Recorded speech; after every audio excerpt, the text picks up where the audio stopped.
outgoing head, Engineer Oscar Kermit, my incoming Sir Alfred, our new member, Ma'am Melly, and to all the members, the young and energetic TWDs, and the not so young but still efficient secretariat. Let's work as a solid team. As the saying goes, united we stand, divided we fall. Before we start this procurement activity, may I call on Ma'am Josie for the opening prayer. Let us all stand.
And for the roll call, we ask our back secretariat, Engineer Manuel Menchilo Jr.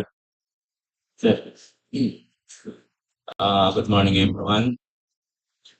Present for today's privy conference, our new chairman, Engineer Tibit Palaganas. Our new vice chairman, Engineer Ramandre. Members, Engineer Jose Wilson Manungsong, regular member, and later our new back member, Madam Melly Pinsino, members of the technical working group, Engineer Galapo, Architect Ramilisi, and Engineer Eugene Episcope. For the back secretariat, headed by yours truly, Engineer Manuel Vincent Jr., the back secretariat members, Madam Brenda Morales, Madam Josephine Manuel, and Mr. Rolando Manuel. Since the majority of the back members are present, there is a quorum, sir. Thank you very much, sir. Today's procurement activity is the private conference of two projects, one civil works and one goods. The civil works, the concreting 24 AI 0263, concreting Barangay Balligi to Barangay Poblacion MR, Barangay Balligi and Barangay Poblacion, Laoac, Pangasinan. And the supply delivery 24 JAI 26, supply delivery of solar lights, asphalt premix and safety devices for use in the repair maintenance of Carmen S West Diversion Road. This private conference is being conducted for contracts to be bid with an ABC of 1 million and above to discuss, clarify, and explain, among others, the eligibility requirements of the contract to be bid. This is also to give the prospective bidders a chance to clarify other issues contract on the project. However, attendance is not mandatory for prospective bidders. But we have on our electronic account. At this juncture, I call on architect Engineer Kenneth Nalapo for the technical eligibility requirements. Morning to everyone. Documents to be submitted by the bidders. Bid submission may be done manually or electronically online. However, bidders should only select one mode of submission, either manual or electronic. Similar to manual submission, the guidelines for the preparation and submission of an electronic bid are contained in BDS ITB Clause 21, Department Order Number 87, Series of 23. electronic submission and receipt of bids for the procurement of civil works contracts. All electronic bids must be sent to the email address electronicbids_Pangasinan3rd at dpwh.gov.ph. Each bidder shall submit one original copy of the first and second components of its bid. Checklist of technical and financial documents. Technical proposal, Class A documents, legal documents, valid PhilJobs registration certificate, platinum membership, all pages, in accordance with Section 8.5.2 of the IRR. Technical documents, statement of the prospective bidder of all its ongoing government and private contracts, including contracts awarded but not yet started, if any, whether similar or not similar in nature and complexity to the contract. Statement of the bidder's single largest completed contract or the SLCC similar to the contract to be bid, except under conditions provided under the rules. Special pickup license in case of joint ventures and registration for the type and cost of the contract to be bid. Original copy of bid security. If in the form of a surety bond, submit also certification issued by the Insurance Commission or original copy of notarized bid securing declaration. And bid validity period, 120 calendar days from the date of submission of bids. Bid security validity period, 120 calendar days from the date of submission of bids. The bidder shall submit a bid securing declaration or any form of bid security enumerated below. Cash or cashier's manager's check issued by a universal or commercial bank, 2%. Bank draft guarantee or a revocable LC issued by a reversal or commercial bank, 2%. Surety bond callable upon demand issued by a surety or insurance company duly certified by the Insurance Commission as authorized to issue such security, 5%.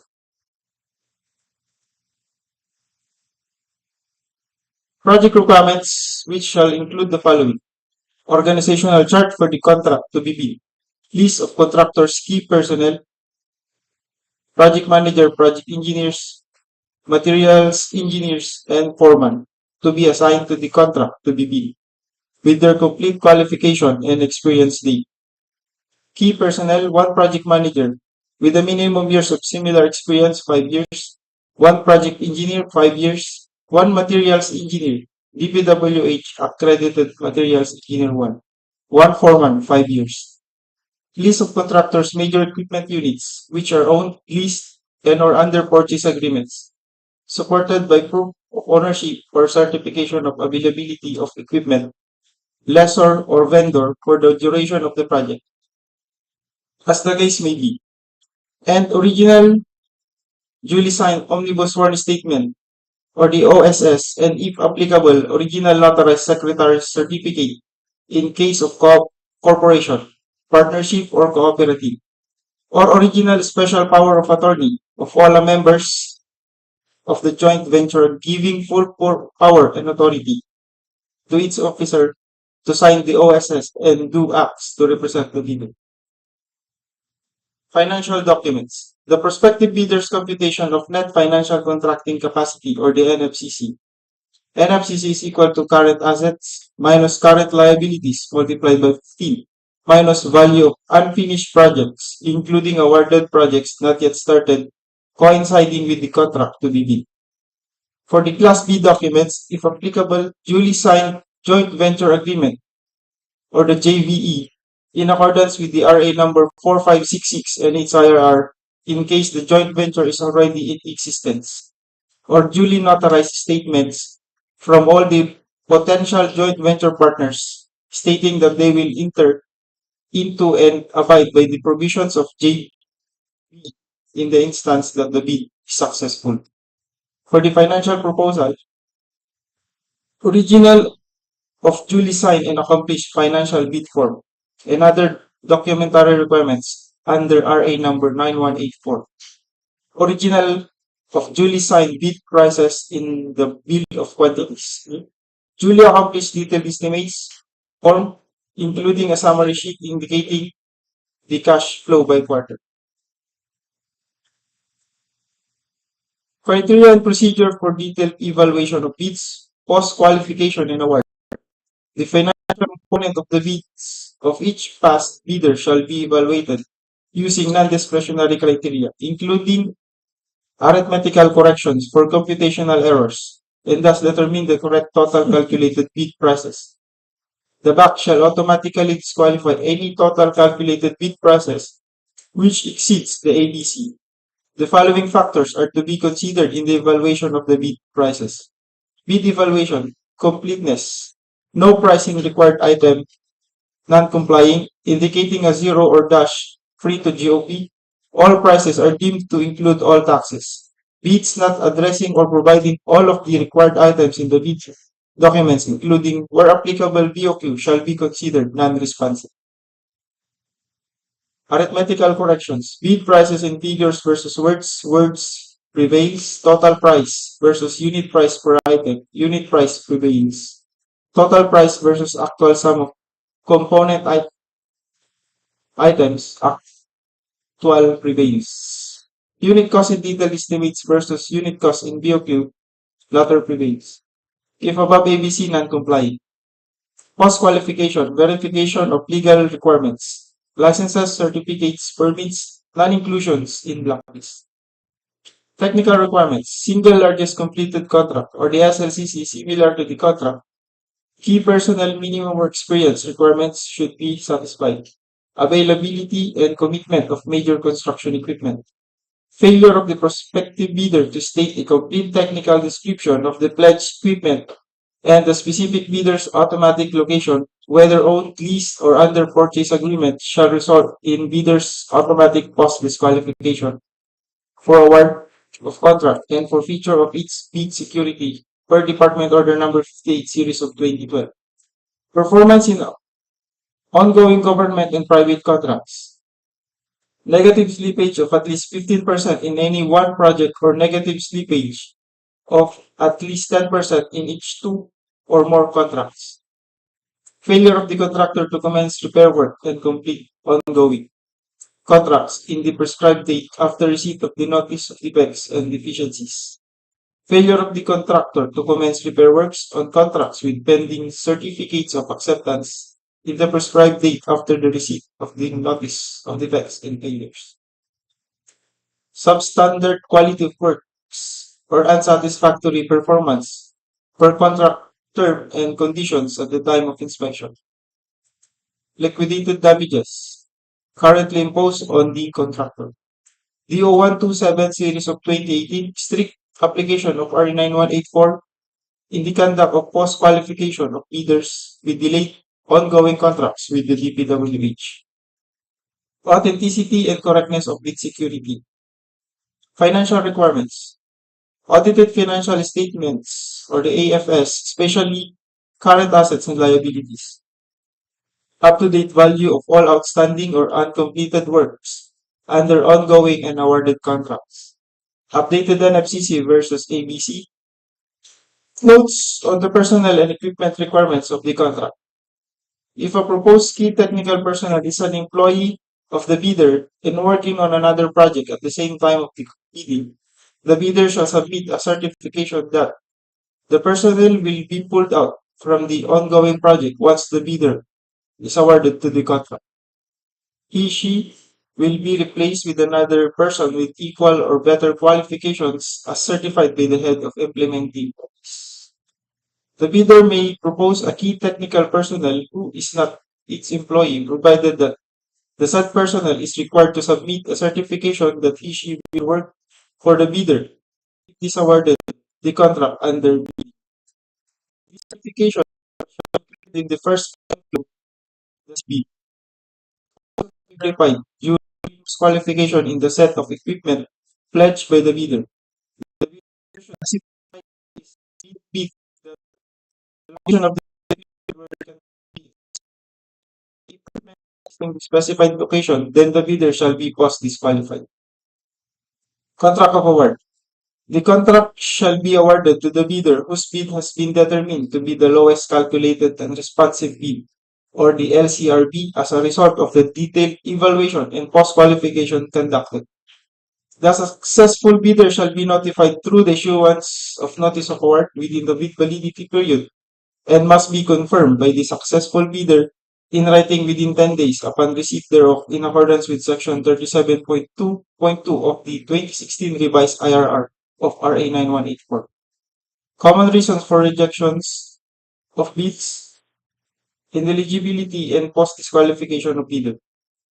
Failure to submit original copy of the surety bond certified by the Insurance Commission indicating the name of project, the procuring entity, and name of contractor. Shorter bid validity and bid security validity period. Overlapping of pledged equipment and committed key technical personnel. Failure to indicate the validity of bid in the bid form. Late submission of bid. Failure to submit supporting documents. Certification of availability of equipment. Negative slippage in the ongoing projects or negative 10% in each of two or more projects. Unsatisfactory CPS rating. Incomplete pages of bid documents or the technical and financial. Common errors in the submission of bids. Authority of the signatory to sign on behalf of the bidder. Single proprietor. Signatory should be the owner, proprietor only. Corporation or cooperative. Board secretary certificate and board resolution. Joint venture resolution or agreement. Partnership, as indicated in the articles of partnership. Thank you. That's all, sir. Thank you very much, Engineer Kenneth. To further elaborate on the proposed project's technical components, which include the name of the project, the ABC, contract duration, and the schedule of procurement, may I call Engineer Eugene. Hello. For the first project, with contract ID number 24AS0263, with contract name, concreting of Barangay Balligi to Barangay Poblacion, FMR, Barangay Balligi, and Barangay Poblacion, Laoac, Pangasinan.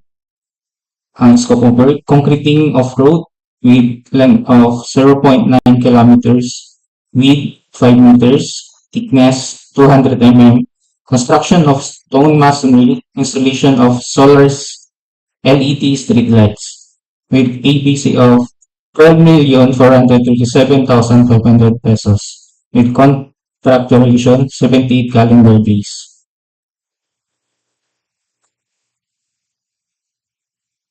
For the second project with contract ID number 24GA-I-26, contract name, supply delivery of solar street lights, asphalt premix, and safety devices for use in the repair maintenance of Carmen East-West Diversion Road. Scope of work, supply delivery of solar street lights, asphalt premix, and safety devices. With APC of 4,999,920 pesos. Contract duration 15 calendar days.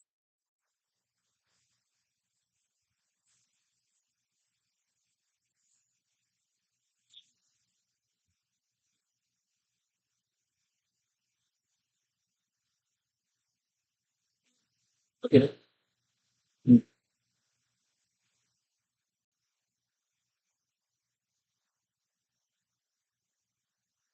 For the schedule, advertisement of invitation to bid, I receipt and opening of bids August 22, 2024 at DPWH Conference Room 2 Rosales, Pangasinan, 9:30 a.m. And for the live stream YouTube account, www.youtube.com/dpwh-pangasinan DEO. Thank you. Civil Works schedule. So they're same schedule, the same. Thank you very much, Engineer Eugene. For further details, the prospective bidders can get a copy of the minutes of this private conference upon written request not later than 5 days. To my fellow back members, TWG, do you have any issues, concerns, clarifications you want to tackle?